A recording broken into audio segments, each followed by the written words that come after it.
أيحب أحدكم أن يأكل لحم أخيه ميتا فكره أمته.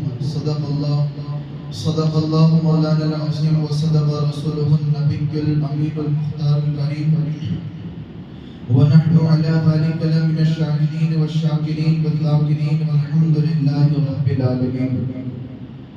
ہم سوئے حشر چلیں گے شہ ابرار کے ساتھ، ہم سوئے حشر چلیں گے شہ ابرار کے ساتھ، قافلہ ہوگا روا قافلہ سالار کے ساتھ۔ یہ تو طیبہ کی محبت کا اثر ہے، ورنہ کون روتا ہے لپٹ کر در و دیوار کے ساتھ۔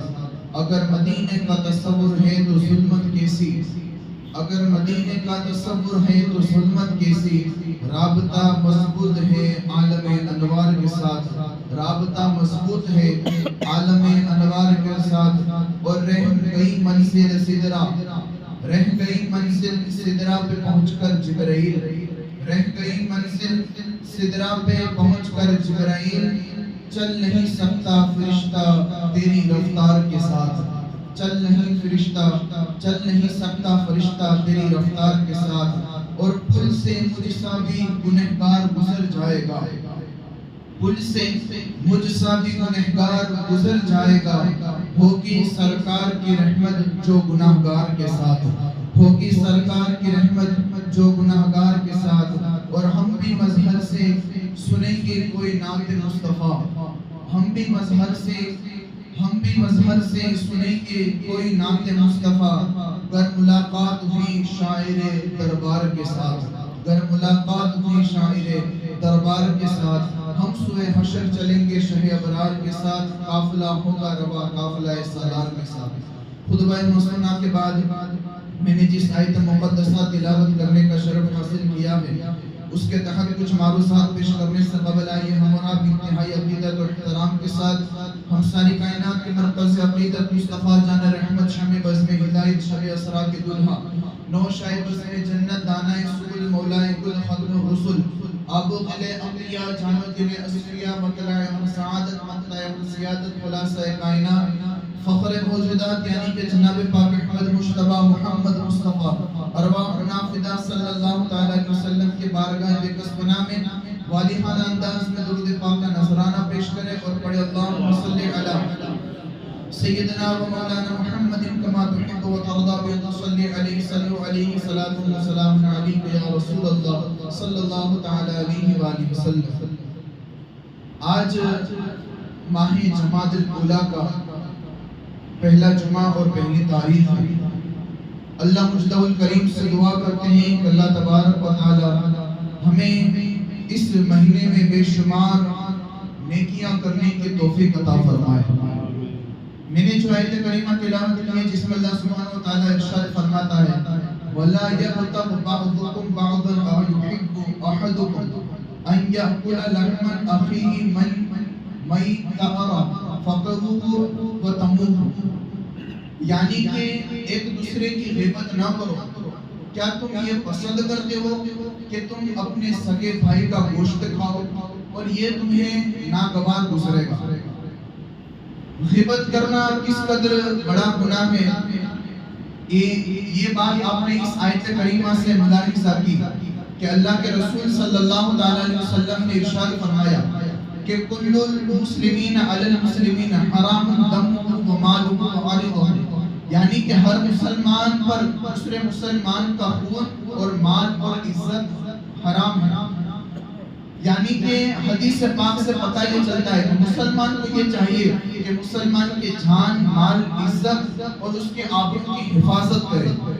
یعنی کہ آج قوم کی یہ ریالٹی ہے یارو کہ دو انسان جہاں کہیں بھی جمع ہوئے وہ کسی دوسرے کی برائی کرتے ہوئے نظر آئیں گے، دوسرے کی غیبت کرتے ہوئے نظر آئیں گے۔ اور قرآن پاک کی اس آیت کریمہ کے مفہوم سے ہمیں یہ بات پتہ چلتی ہے کہ غیبت کرنا کتنا بڑا گناہ ہے۔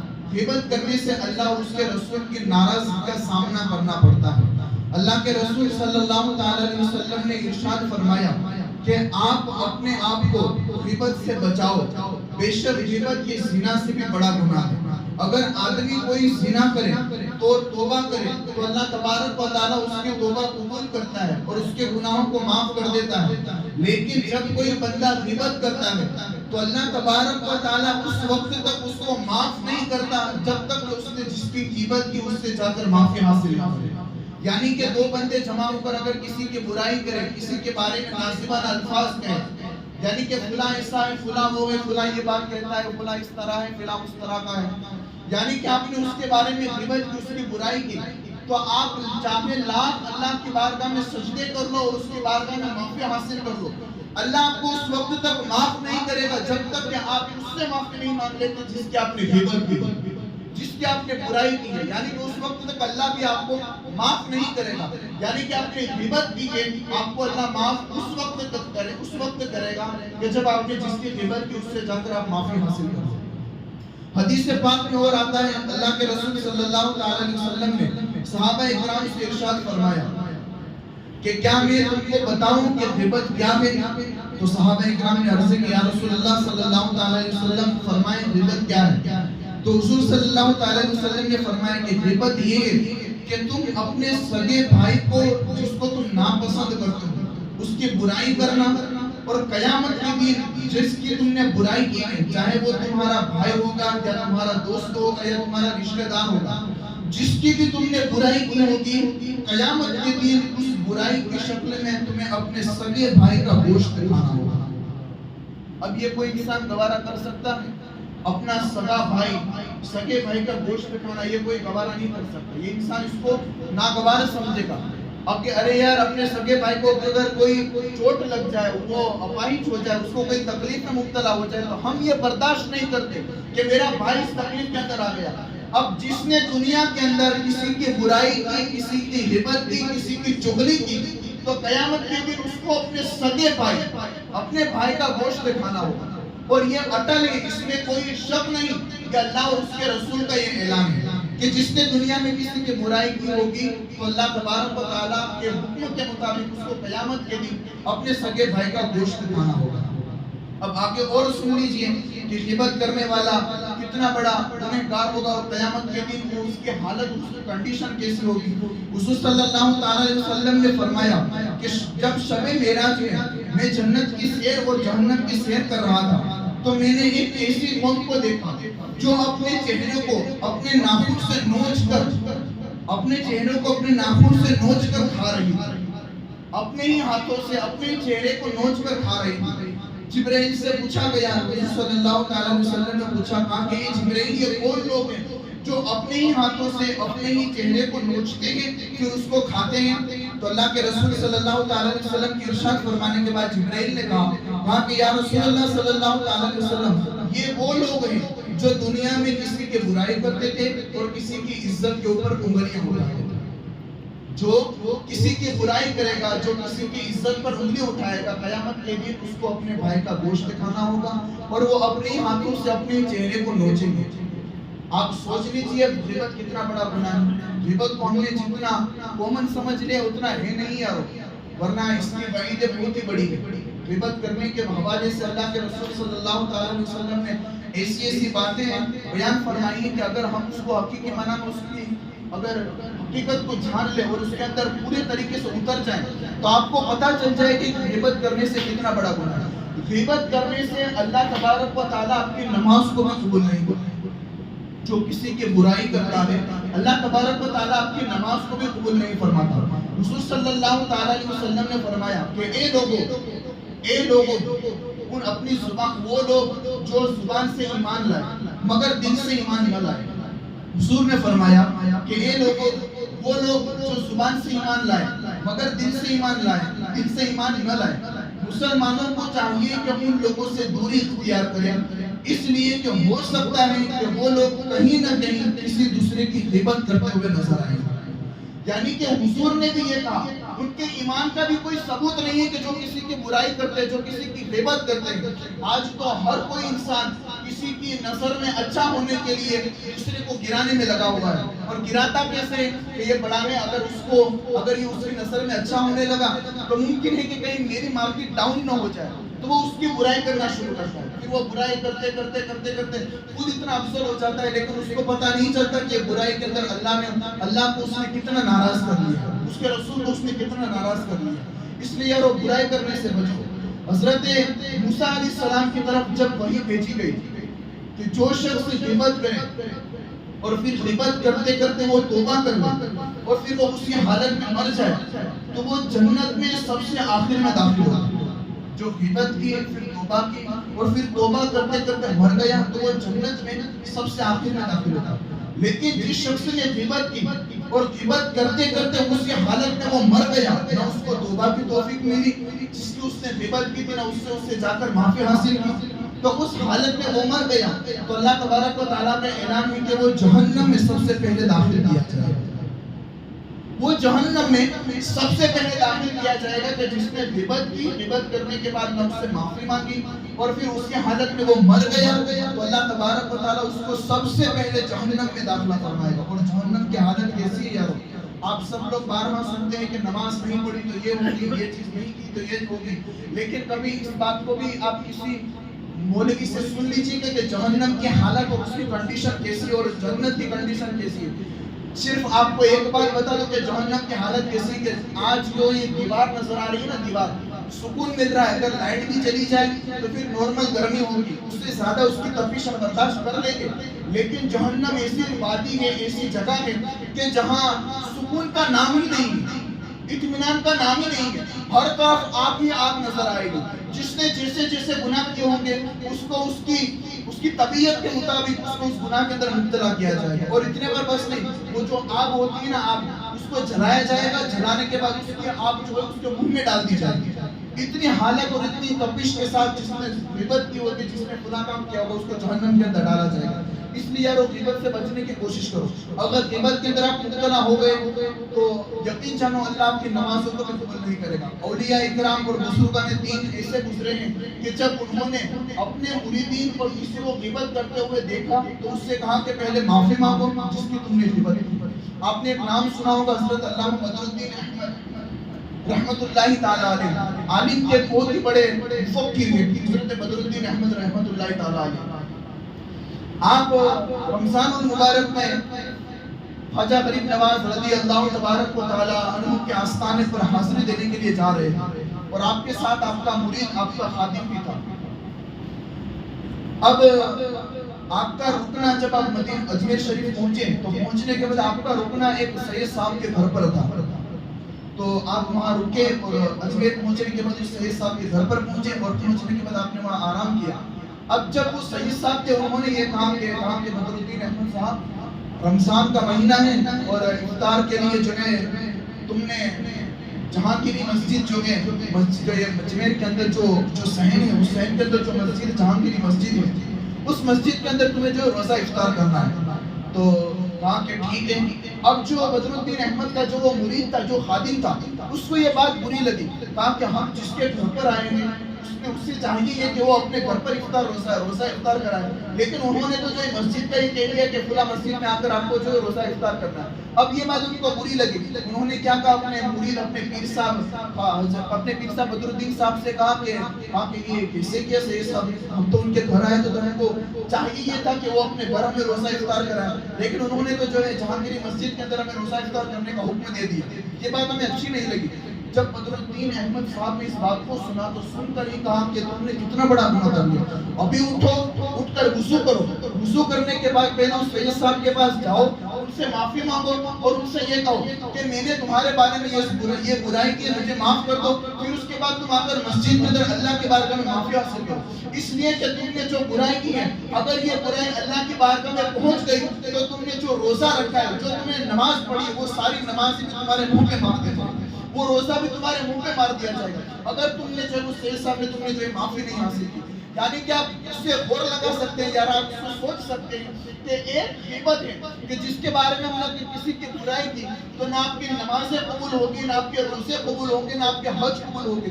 اب آپ ذرا سوچو کہ ہم نے اپنی زندگی میں غیبت کو کتنا پرموٹ کیا. آج ہر جگہ غیبت کا ماحول ہے یار, دو انسان جمع ہو چکے تو وہاں غیبت ہونا ہے, اس میں کوئی شک نہیں. غیبت ہوتی ہی ہے. اور غیبت کسے کہتے ہیں, دو انسان بیٹھے اور بیٹھ کر فلاں کی چغلی کرنی کہ فلاں بندہ ایسا ہے, فلاں بندہ یہ, فلاں کے پاس وہ ہوتا, فلاں کے پاس یہ ہوتا, مجھے یہ مل جاتا, مجھے یہ مل جاتا, فلاں ایسا ہے, فلاں کے ساتھ نہیں رہنا چاہیے, اس کو غیبت کہتے ہیں. حسد سے بچو. حسد ایسی چیز ہے، حضور صلی اللہ تعالیٰ علیہ وسلم فرماتے ہیں کہ حسد آپ کی نیکیوں کو ایسے کھا جاتا ہے کہ جیسے آگ لکڑی کو کھا جاتی ہے. انسان اگر آگ کو جلائے، جلانے کے بعد اس کے اندر لکڑیاں ڈالتا ہے، لکڑیاں ڈالتا جائے، آگ بڑھے گی، بڑھنے کے بعد کچھ لکڑیاں وہ جل جائے گی، وہ ختم ہو جائے گی، لکڑیاں راکھ ہو جائیں گی. ویسے ہی جب انسان کسی سے حسد کرتا ہے تو اس کی نیکیاں بھی ویسے ہی دھو دی جاتی ہے. جیسے آگ لکڑی کو جلا دیتی ہے، ویسے ہی حسد آپ کی نیکیوں کو کھا جاتا ہے. اس لیے یارو، زندگی میں کبھی بھی حسد نہ کرنا، غیبت نہ کرنا، برائی نہ کرنا. اس لیے کہ آپ کسی کی برائی کرو گے تو آپ اپنی نیکیاں دوسرے کو دے رہے ہیں. خواجہ نظام الدین اولیاء رضی اللہ تبارک و تعالی عنہ، آپ کا ایک کام تھا کہ آپ جب بھی بیٹھا کرتے تو لوگوں کو دین کی بات بتاتے تھے کہ لوگوں یہ نہ کرو، اس سے اللہ ناراض ہوتا ہے، یہ کرو اللہ اس سے راضی ہوتا ہے. تو آپ بتایا کرتے ہیں کہ غیبت سے بچو. غیبت جو ہے بہت ہی برا فعل ہے. غیبت کرنے سے آپ کی نیکیاں بھی جو ہے دوسرے کے اندر کنورٹ ہو جاتی ہیں. جب خواجہ نظام الدین اولیاء یہ باتیں کرتے تھے تو آپ ہی کے زمانے میں ایک بندہ تھا جو خواجہ نظام الدین اولیاء کی برائی کرتا تھا، آپ کی غیبت کیا کرتا تھا. اور جب نظام پاک کو پتا چلا تو نظام الدین اولیاء نے کیا کیا، اپنے مرید کو جو ہے بہت زیادہ رقم دی، اور رقم دینے کے بعد اپنے مرید سے کہا کہ جاؤ فلاں بندے کے پاس جو ہماری برائی کرتا ہے، جو ہماری غیبت کرتا ہے، اس سے جا کر یہ پیسے دے. نظام الدین اولیاء نے جب یہ بات کہی تو ان کا مرید بھی سوچنے لگا، ہاں کہ حضور وہ آپ کی برائی کرتا ہے اور آپ جو اس سے رقم دینے کی بات کر رہے ہو، آپ اسے پیسہ دینے کی بات کر رہے ہیں. ہاں کہ جاؤ تمہیں جو ہے جس کام کے لیے بھیجا گیا وہ کام مکمل کرو. اب اس نے کیا کیا کہ وہ پیسوں کو اٹھایا اور اٹھا کر اپنے مرشد نظام الدین اولیاء کی بات کو فالو کرتے ہوئے ڈائریکٹ پہنچا. وہ جو برائی کرتا تھا نظام پاک کے وہاں پہنچا اور دیا ان کو. یہ لیجیے نظام الدین اولیاء نے آپ کے لیے تحفہ بھیجا. اب اس نے جب کھولا تو بہت ساری رقم تھی. اب دوسرا دن ہوا پھر وہ غیبت کرتا تھا، پھر نظام الدین اولیاء نے پھر اس کو رقم بھیجا. تیسرا دن ہوا، چوتھا دن ہوا، یہاں تک کہ مہینے گزر گئے کہ وہ نظام الدین اولیاء کی برائی کرنا چاہتا تھا. نظام الدین اولیاء اس کو جو ہے رقم دیا کرتے. ایک دن ایسا ہوا اس کی بیوی نے اس سے کہا، ہاں کہ تم نظام الدین اولیاء کی برائی کرتے ہو اور برائی کرنے کے بعد ساتھ ہی ساتھ نظام الدین اولیاء تمہیں خود رقم بھی بیچتے ہیں، تمہیں پیسہ بھی بیچتے ہیں. یہ بات کچھ سمجھ میں نہیں آئی. جب اس بندے نے یہ سوچا تو اس نے جو ہے نظام الدین اولیاء کی برائی کرنا بند کر دیا. جب اس نے نظام پاک کی برائی کرنا بند کر دیا تو نظام الدین اولیاء کے پاس سے جو رقم آتی تھی وہ رقم بھی آنا بند ہو گئی، وہ پیسہ بھی آنا بند ہو گیا. اب وہ سوچنے لگا، ہاں کہ جب میں برائی کرتا تھا ان کو ناصبانہ الفاظ کہتا تھا تب مجھے وہ رقم بھیجتے تھے، لیکن اب تو میں نے جو ان کی برائی کرنا بند کر دی. ہو سکتا چاہیے ان کو یہ کہ مجھے زیادہ رقم بھیجے، لیکن انہوں نے تو بھیجنا ہی بند کر دیا.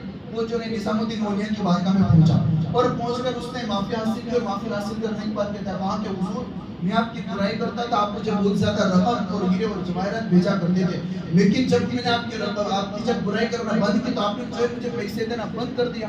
نظام الدین اولیاء فرماتے ہیں یارو، نظام الدین اولیاء نے اس بندے سے کہا کہ جب تو میری برائی کرتا تھا، جب تو میرے بارے میں ناصبانہ الفاظ کہتا تھا، جب مجھے تو جو ہے برے الفاظ کہتا تھا تو تو جو ہے اپنی نیکیاں جو تیرے اچھے اعمال تھے وہ تو جو ہے مجھے عطا فرما. حضور پاک کی حدیث ہے نا کہ جب کوئی بندہ کسی کی برائی کرتا ہے وہ حقیقت میں تو برائی کرتا ہے اور گناہ میں مبتلا ہوتا ہے، ساتھ ہی ساتھ وہ اپنی نیکیاں دوسروں کو دے رہا ہوتا ہے. ویسے نظام الدین اولیاء نے اس سے یہی کہا کہ تو جو ہے برائی کرتا تھا اور برائی کرتے کرتے تو اپنی نیکیاں جو ہے مجھے دے رہا تھا، اسی وجہ سے میں تجھے اپنے پیسہ دے رہا تھا. یعنی کہ تو نے اپنی ساری نیکیاں برائی کرتے کرتے تو نے جو ہے مجھے دے دی، اسی وجہ سے میں تجھے جو ہے اپنے پیسے دے رہا تھا. یارو آپ سوچو، ہم نے جو ہے اتنا وقت نکال کر نماز پڑھی، وقت نکال کر حج کیا، وقت نکال کر زکات ادا کی، اللہ نے جو مال ہمیں دیا وہ اللہ کی راہ میں دیا. اگر یہ ساری چیزیں کرنے کے باوجود بھی آپ اگر غیبت کرتے ہو، چغلی کرتے ہو، آپ کی ساری نمازیں منہ پر مارتی جائے گی. آپ جس کی چغلی کرتے ہو آپ کی وہ ساری نیکیاں اس کو دے دی جائے گی. ارے حضرت یوسف علیہ السلام کو جب ان کے بھائیوں نے کنویں کے اندر ڈالا، کنویں کے اندر ڈالنے کے بعد جب ان کے بھائی پہنچے اپنے بابا حضرت یعقوب کے پاس، دیکھو یارو غیبت کرنے سے اللہ ناراض ہوتا ہے اور اللہ نیکیاں آپ کے منہ پہ مار دیتا ہے، لیکن جب آپ غیبت سے بچو گے تو اللہ آپ کو کتنا بڑا مقام عطا فرماتا ہے. کہ یوسف علیہ السلام کے بھائی جب اپنے بابا حضرت یعقوب کے پاس پہنچے اور پہنچ کر کہا کہ بابا دیکھ لیجیے آپ کا جو چہیتا بیٹا تھا یوسف، اس کو بھیڑیے نے کھا گیا، بھیڑیا اس کو زخمی کر گیا، اس کا یہ قمیص ہے اور ہم بھیڑیے کو بھی باندھ کر آپ کے پاس لے کر آئیں گے۔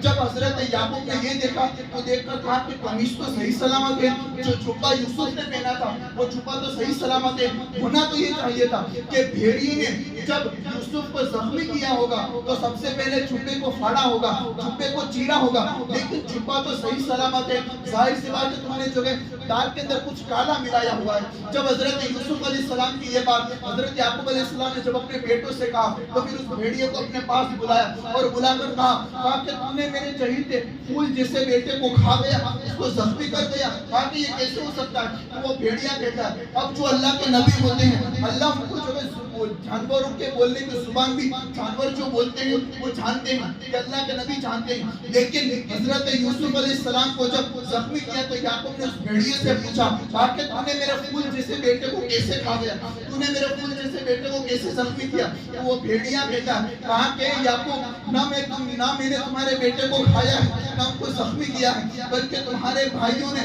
بلکہ تمہارے بیٹوں نے تمہارے چہیتے بیٹے یوسف کو ایک جگہ پر چھوڑ دیا ہے اور تمہیں جو یہاں پر جھوٹ آ کے بتا دیں گے۔ لیکن جب اس کے بعد وہ بھیڑیا کہتا ہے کہا کہ میں بتاؤں گا نہیں کہ یوسف علیہ السلام کہاں ہے، اس لیے کہ میں بتاؤں گا نہیں، اگر میں نے بتا دیا تو جو ہے اگر میں نے بتا دیا مجھے غیبت ثابت ہوگی۔ حجت الاسلام امام غزالی فرماتے ہیں کہ وہ بھیڑیا جس نے صرف یہ کہا کہ اگر میں نے یوسف علیہ السلام کے بعد بتا دی تو یہ غیبت ثابت ہوگی، مورخین فرماتے ہیں کہ اس بھیڑیے نے صرف غیبت سے بچنے کی وجہ سے قیامت کے دن اللہ تبارک و تعالی اس بھیڑیے کو جنت کا تاج عطا فرمائے گا۔ ایک اللہ کے ولی کے غیبت، ایک اللہ کے نبی کی غیبت سے بچنے کی بنا پر اللہ تبارک و تعالی اس جانور کو جو ہے جنت کا داخلہ عطا فرمائے گا۔ اب ہم تو انسان ہیں یار، ہم تو حضور کے غلام ہیں، حضور کے امتی ہیں، ہمیں غیبت سے بچنا چاہیے۔ اگر غیبت ہماری زندگی میں آ گئی یارو تو نہ ہماری نمازیں قبول ہوگی، چاہے ہم نے جتنی بھی نیکیاں کی ہوگی، چاہے ہم نے جس کی بھی مدد کی ہوگی، چاہے ہم نے جتنے بھی صدقات دیے ہوں گے، کچھ بھی آپ کا کام نہیں آئے گا اگر آپ نے دنیا میں کسی کی غیبت کی ہے۔ غیبت اتنا عام ہو گیا یارو، اتنا عام ہو گیا ہے غیبت کہ اگر کوئی انسان بیٹھا ہوا ہے اور سامنے سے اگر کوئی نکلے تو ہم اس کی برائی کرنا شروع کر دیتے ہیں کہ یہ فلاں ایسا ہے، فلاں ویسا ہے۔ ارے یار ہم دوسروں کے اعمال کو دیکھتے ہیں، خود را نگہبان جان کو نہ پھر نہ دیگر کہیں کو نہیں۔ فارسی کا محاورہ ہے، جملہ ہے کہ پہلے اپنے گریبان کو جھانک کر دیکھو پھر دوسروں کی گریبان دیکھو۔ آپ کتنے پانی میں ہو پہلے یہ دیکھو پھر دوسروں کا جھانکنا، اس لیے کہ آپ کو بھی مرنا ہے اور مر کر اللہ کو جواب دینا۔ آپ نے اگر کسی کی برائی کی تو آپ تو برائی کر لی، لیکن ساتھ ہی ساتھ آپ نے اپنی نیکیاں بھی اس کو دے دی، اپنی نیکیاں بھی اس کو دے دی، اور ساتھ ہی ساتھ آپ کی جو نمازیں تھی وہ بھی رد کر دی گئی اور آپ کے نامہ عمل میں گناہ بھی لکھ دیا گیا۔ اس لیے آپ غیبت سے بچو، چغلی سے بچو، حسد سے بچو۔ اللہ تبارک و تعالیٰ سے دعا ہے کہ انہیں سننے سے زیادہ عمل کی توفیق عطا فرمائے۔ دوران گفتگو اگر کوئی غلطی اپنے پیارے حبیب علیہ الصلوۃ والتسلیم کا صدقہ دوستوں سے معاف فرمائے۔ استغفر اللہ رب من کل ذنب و اتوب الیہ۔ السلام علیکم جی، نصرت کی سنت باقی عطا فرمائے اور کھڑے ہو کر صفوں کو درست کریں۔